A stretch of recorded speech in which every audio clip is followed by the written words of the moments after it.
দর্শক বন্ধু, আশা করি সবাই ভালো আছেন। 2025 সাল রবির বছর।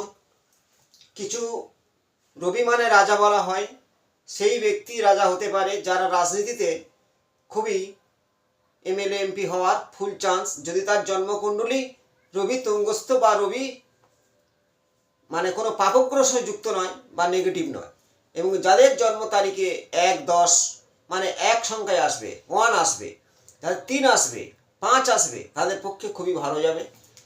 যদিও রাশি ব্যাপার আছে, লগ্নর ব্যাপার আছে, হরস্কোপটা অনেকটা গুরুত্ব, সবাই যে জিতবে তার নয়। কিন্তু রঙের একটা ব্যাপার বলি, জ্যোতিষশাস্ত্রে রং থেরাপি বা কালার থেরাপি বলা হয়। সূর্য থেকে যে রং প্রকাশ হয়, সূর্যের রং পিঙ্ক কালার বা লাল, তেমন গেরুয়া কালারের সঙ্গে একটা সম্পর্ক রবির। এই যে 26-এ পরিবর্তন হওয়ার প্রবল সম্ভাবনা আছে, এই রঙের ওপরে একটা নির্ভর করবে। যাদের ক্ষেত্রে বলছি রবি ভালো আছে, তারা এই বছরে, নতুন বছরে অনেকটাই রাজা হতে পারেন। যদিও সেই ব্যাপারগুলো অনেকটা গুরুত্ব, আমি ওই সব নিয়ে খুব একটা ভিডিও করি না। রাজনীতির কিছুটা বললাম, যে পরিবর্তন কিছু ব্যাপার একটা আছে। কারণ রবির বছর 26 সালে বৃহস্পতি এবং শনি কোনো রকম পরিবর্তন হবে না। বৃহস্পতি যদিও কর্কটে থাকবে আর শনি কুম্ভতে থাকবে, অন্যান্য গ্রহদের সঞ্চার হবে, সেখানে কুণ্ডলী অনুযায়ী ভাগ্যের চাকা অবশ্যই জানা যায়। আমি হস্তরেখা বিচার করি, হাতের মধ্যে দেখাবো যে যাদের হাতে মেলাবেন রাজনীতি খুবই উচ্চ র্যাঙ্কের পদ পেতে পারে। এবং আজ মূল বিষয় হলো সন্তান। আগের ভিডিও দিয়েছিলাম জন্মকুণ্ডলিতে সন্তান হানিকারক যোগ ও নিঃসন্তান হওয়ার যোগ, এবং পরবর্তী দিয়েছি সন্তান অবশ্যই হবে, পুত্র বা কন্যা, সে পঞ্চম ভাব থেকে কিছুটা আমি দেখিয়েছি। আজ হাতের মধ্যে দেখাবো যে আপনার সন্তান খুবই ভালো হবে বা সন্তান সুখ পাবে কিনা। প্রথমে আমরা দেখব এই বুধের ক্ষেত্রটা। প্রথম ক্ষেত্র সম্পর্কে আমরা প্রত্যেকে কম বেশি করে জানি, তবু বলাই। এটা চন্দ্রের ক্ষেত্র, এটা হলো শুক্রের ক্ষেত্র, এটা রাহু বা নিম্নমঙ্গল, এটা বৃহস্পতির ক্ষেত্র, শনির ক্ষেত্র, রবির ক্ষেত্র, বুধের ক্ষেত্র, এটা মঙ্গলের ক্ষেত্র। মধ্যিখানে ধরা হয় রাহু, এখানে ধরা হয় কেতু। এখানে আমি ভাগ্যরেখাটা যথেষ্টভাবে আঁকিনি। এবার এই ভাগ্যরেখা অনেকে থাকে না ভাগ্যরেখা। প্রথমে আমরা সন্তান সুখ পাবো কি না, বা সন্তানের দিক থেকে সন্তান কথা শুনবে না, নিজের হাতে নিজেরাই মেলালে জানতে পারবেন। যে যেসব ব্যক্তিদের সন্তান মারধর করে বা কোনো তাড়িয়ে দেয়, বা সন্তান কোনো রকম বিয়াড্ডা, নিজের হাতে মেলাবেন যে বুধের ক্ষেত্র। এইখানে যদি আপনি দেখেন যে এখানে একাধিক এইভাবে কিছু খাড়া রেখা, ঊর্ধ্বরেখা আছে, একাধিক রেখা, আপনার সন্তান সুখে সুখী হবেন। কারণ সেই সন্তান আমরা দেখবে, কথা শুনবে, এবং তারাও উচ্চ শিক্ষা লাভ করবে। আপনার জীবনে সন্তান সুখ মিলাবেন। এই তত্ত্ব বিভিন্ন ক্লায়েন্টের দেখেছি, যারা যেসব আমার ক্লায়েন্ট, তার সন্তানরা তার কথা মতো চলে, এবং সেসব ছেলেমেয়েরা ভালো শিক্ষাগত যোগ্যতা তৈরি করে, নিজেদের জীবন গড়ে। তাদের সেই জাতকদের হাতে এই ধরনের বুধের ক্ষেত্রে কিছু ঊর্ধ্বরেখা দেখা যায়। এই রেখাগুলো খুবই সন্তান সুখ লাভ করা যায়। এই রেখা যদি কারোর না থাকে, সিম্পল প্লেন থাকে, তারা কিন্তু কোনোদিন সন্তান সুখ পায় না। তাদের সন্তান আছে কিন্তু সুখ দেয় না, তাদের কাছ থেকে তারা বঞ্চিত হয়। এবার সন্তান বিয়ারটা হয় যদি এইখানে দেখেন, এইভাবে এরকম ত্রিকোণ চিহ্ন হয়েছে। এই চিহ্নটা অন্য দিক থেকে ভালো হবে, আপনার নিজস্ব বুদ্ধি কৌশল থাকবে, কিন্তু আপনার সন্তান কোনোদিন কথা শুনবে না। এই বুধের ক্ষেত্রে যদি ত্রিভুজ চিহ্ন দেখেন, ত্রিকোণ, আবার পর্বত আকারের যদি এইখানে চিহ্ন থাকে, পর্বত চিহ্নটা ঠিক এইভাবে হয়, এইভাবে এরকম পর্বত চিহ্ন হয়। এটা সন্তান তাদের কথা শোনে না। নিজেদের হাতে হাত দেখা, দেখতে দেখতে নিজেরা শিখতে পারবেন। সন্তানের ব্যাপারে জানালাম। এবার দেখাবো বেশিরভাগ ক্ষেত্রে এটা মস্তিষ্ক রেখা। যেসব জাতক বা জাতিকা এই মস্তিষ্ক যত ছোট হবে তাদের কিন্তু ততটাই বুদ্ধি কম হবে। আর এই মস্তিষ্ক রেখা দেখবেন এইভাবে যদি আয়ুরেখা যুক্ত হয়ে চন্দ্রের দিকে একটু ঢাল থাকে, এদেরকে বলা যায় আবেগ, নিজের চিন্তাধারায় চলে এবং খুবই কিছু ঘটার আগে জানতে পারে। এরা চিন্তার মধ্যে, মানে এরা বলা হয় একরকম আবেগপ্রবণ। চন্দ্র হচ্ছে মনের কারক গ্রহ, মনের ওপর বিশাল চিন্তা ভাবনা করে এরা চলাফেরা করে। এই মস্তিষ্ক রেখা যতটা ঝুঁকে আসবে যদি প্রচন্ড এইভাবে ঝুঁকে চন্দ্রের দিকে খেয়াল থাকে, তাদের বলে দিচ্ছি অনেকের রাশি মানে ডেট অফ বার্থ নেই, নিজেরাই জানতে পারবেন যে আপনার কর্কট লগ্ন বা কর্কট রাশি। চন্দ্র হলো মনের গ্রহ, চন্দ্র হচ্ছে চঞ্চলতা, অস্থিরতা এবং হুটহাট যে কোনো ডিরেকশন নাও। এই চন্দ্র মস্তিষ্ক রেখা চন্দ্রের দিকে ঝুঁকে আসলে তাহলে তাদের কর্কট লগ্ন বা কর্কট রাশি হতে পারে। এই যে ভাগ্যরেখা যদি কারোর এই মস্তিরেখা স্পর্শ করেনি, এখানে থেমে গেছে, হৃদয় রেখা এখানে থেমে গেছে, এদের কিন্তু ইনকাম ঠিক ওই পর্যন্ত গিয়ে থেমে যাবে। আবার কারো ভাগ্যরেখা এসেছে এখানে আর যায়নি, ভাঙা আছে, ওইখানে থেকে কিন্তু ভাগ্য বিড়ম্বনা দেবে। ওই বয়স থেকে আপনার ভাগ্য কিছুতেই উঠতে চাইবে না। এই ধরনের তত্ত্বগুলো জানবেন। যেটা নিয়ে বলছিলাম এটা হলো চন্দ্রের দিকে এসছে, আর একটা শাখা এই দিকে গেছে, দুমুখও বলা হয়।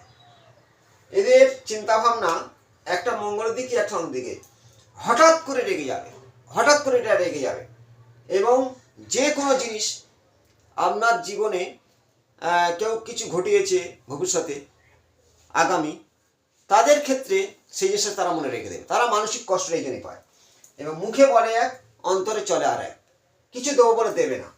মস্তিষ্ক এই ধরনের হয়ে থাকে। সুগঠিত মস্তিষ্ক রেখা সবসময়ের জন্যে মঙ্গলের সোজাসুজি এরমভাবে আসে। মঙ্গলের সোজাসুজি যদি মস্তিষ্ক রেখা সোজা আসে, কোনো ডিসপুট না থাকে, তিল জব কাটাকুটি না থাকে, এইটা বলা হয় খুব সুন্দর মস্তিষ্ক, কোনো তিল জব কাটাকুটি নেই। কিন্তু এখানে যদি জবের আকার চিহ্ন করে, আপনি জানান মাঙ্গলিক দোষ আছে। আর হৃদয় রেখাটা দেখুন, হৃদয় রেখা বেঁকা নয়, এর সোজা, আপনি জানবেন মঙ্গল দোষ। যদি রেখা সোজাসুজি হয়, হৃদয় রেখা সোজা একদম, কোনো চন্দ্র আকারের বেঁকা নয়, কোনো দিকে ঝোঁকেনি, স্ট্রেট সোজা, মস্তিষ্ক সোজা আছে, আমার মঙ্গল দোষ থাকবেই। মঙ্গল দোষের কারণ হলো তারা বেশি ঘুমোয়, বেশি লেজি হয়, আর রেখাগুলো সোজা হয়, তাদের মঙ্গল দোষ বুঝতে পারবে। মঙ্গল দোষের কারণ মঙ্গল ক্ষেত্রে মস্তিষ্ক রেখায় জব চিহ্ন থাকা, এই জব চিহ্ন আবার মস্তিষ্কে আঘাত দেয় আর প্রচুর মাথা গরম করে এরা। এর জন্য এদের সংসারটা বেশি টেকে না, হঠাৎ করে কোনো কারণে রেগে যাবে। এদের স্বামী স্ত্রীর মধ্যে বনাবনি বিভিন্ন কারণে হয় না। আগে ডিভোর্স ছিল না, এখন বেশি কেন হয়? শুধু মঙ্গল দোষ তা নয়, কারণগুলো অনেকটাই বুঝতে হবে। যে নিজের হাতে দেখবেন জব চিহ্ন আছে, আমার সঙ্গে বনছে না, কারণ হঠাৎ রেগে যাওয়া, হঠাৎ করে অশান্তি করে চলে আসা, এই জিনিসগুলো ঘটবে, সে নারী বা পুরুষ।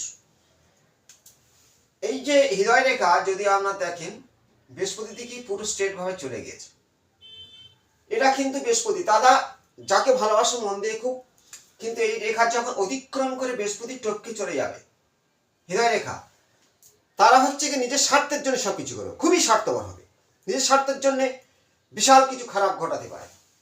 হৃদয় রেখা যদি ওই বৃহস্পতির ক্ষেত্রে টপকে চলে যায়, হৃদয় রেখা থাকবে চাঁদনি আকারের, এইরকম খুবই সুন্দর হৃদয় রেখা। এদের মনে ভাবনা চিন্তা, চন্দ্রের যে মায়া মমতা, চন্দ্র হল মাতৃকারক, তাই চন্দ্ররেখার হৃদয় রেখা সবচেয়ে শুভ। শৃঙ্খল কাটাকুটি অশুভ লক্ষণ। আর মস্তিষ্ক রেখার জব নয়, সৌন্দর্য থাকতে হবে। এবার ভাগ্য গড়বে 26 সালে, দেখুন এই যে ভাগ্যরেখা সুন্দর, যদি এখানে দেখেন 26 সালে এই শনির ক্ষেত্রে ভাগ্যরেখার কিছু একাধিক রেখা আপনার সময় ভালো যাচ্ছে, এই ধরনের থাকে। আর রবির ক্ষেত্রে যদি পর্বত আকারের চিহ্ন এইভাবে আপনার রবি রেখায় থাকে, এই ধরনের বলা হয় রাজ্য। এবং এই যে পর্বত আকারের রেখা আপনার জীবনে রাজাকার তুলতে পারে। আবার অনেক সময় দেখা যায় এই রবির ক্ষেত্র থেকে রেখা এসে এই ভাগ্য রেখায় স্পর্শ করে দিয়েছে। আবার ভাগ্যরেখা থেকে কোনো একটি রেখা বুধের দিকে ধাবিত হয়ে গেছে। এরা যদি কারোর থাকে, তারা 26 সালে তাদের খুব ভালো সময়, এবং যারা রাজনীতির ক্ষেত্রে লড়বে তাদের খুবই ভালো জিতার সম্ভাবনা থাকবে। বৃহস্পতির ক্ষেত্রটা খুব উঁচু থাকবে। এখানে বৃহস্পতির ক্ষেত্রে কিছু একাধিক এই ধরনের কিছু রেখা থাকবে। আপনার জীবনে সাকসেস আসবেই। এই যে বৃহস্পতির ক্ষেত্রে একাধিক রেখা ঊর্ধ্ব, ভাগ্য রেখা থেকে একটি রেখা বুধের ক্ষেত্র, একটি রবির ক্ষেত্রে, পর্বত আকারের চিহ্ন থাকতে পারে, না থাকতে পারে, কিন্তু এই ধরনের আপনার 26 সালে যে ভোটে যারা জিতবে, এই বৃহস্পতির ক্ষেত্রে উঁচু, বুধের ক্ষেত্রটা খুবই বলবান শক্তিশালী, কিছু এই ধরনের পর্বতটা উঁচু থাকবে। আর চন্দ্রের ক্ষেত্রে একটি মিন চিহ্ন থাকবে। আপনার জীবনে জয়লাভ দেবে। চন্দ্রের ক্ষেত্রে মিন, বৃহস্পতির ক্ষেত্রে একাধিক ঊর্ধ্বরেখা, রবির ক্ষেত্রে পর্বত বা একটি রেখা ভাগ্য রেখায় স্পর্শ করেছে, আর ভাগ্য রেখা থেকে একটি রেখা বুধের দিকে গিয়েছে। আপনার জীবনে 26 সাল খুব শুভ যাবে।